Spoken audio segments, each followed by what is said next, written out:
Foundation courses అని 8th, 9th, 10th నుంచే తీసుకుంటూ ఉంటారు కదా.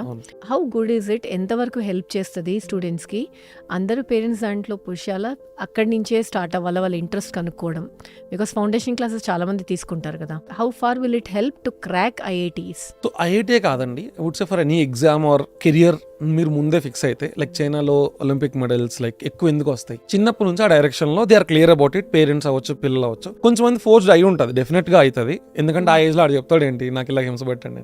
But later on they might be happy ఆ పేరు వచ్చాక దీనికి. అండ్ అది వచ్చాక కూడా ఎందుకు అనుకొని ఫీల్ అయిన వాళ్ళు ఉన్నారు, అది వేరే కేసు. సో ఏదైనా ఎర్లీగా వెళ్తే, ఇప్పుడు పిల్లలు ఐ హావ్ సీన్ ఆ టైంలో మా థాట్ ప్రాసెస్ ఎలా ఉండదు, మంది ఎలా ఉండదు. ఈ పిల్లలు ఇప్పుడు చాలా స్మార్ట్ ఉన్నారు అనిపిస్తుంది. సిచ్యువేషన్ కి యాక్ట్ చేయడం కానీ ఏం చేయాలి అని వాళ్ళు బాగున్నారు, ఫాస్ట్ ఉన్నారు. టెక్స్ట్ బుక్స్ అలానే ఉన్నాయి. టెక్స్ట్ బుక్ నేను చదువుతున్నప్పుడు మీరు చదువుతున్నప్పుడు ఇప్పుడు ఆ చాప్టర్ లో కొద్ది చేంజెస్, పెద్ద కష్టంగా లేదు. సో ఆ టైం ఉంది జనాలకి. అబాకస్ కోచింగ్ వెళ్తారు పిల్లలు, అది దేనికి వెళ్తున్నారు? అది ఎక్కడ వాడతాం? లైఫ్ లో ఎక్కడ పెట్టి చేయం కదా, ఆలోచించే విధానాన్ని కదా.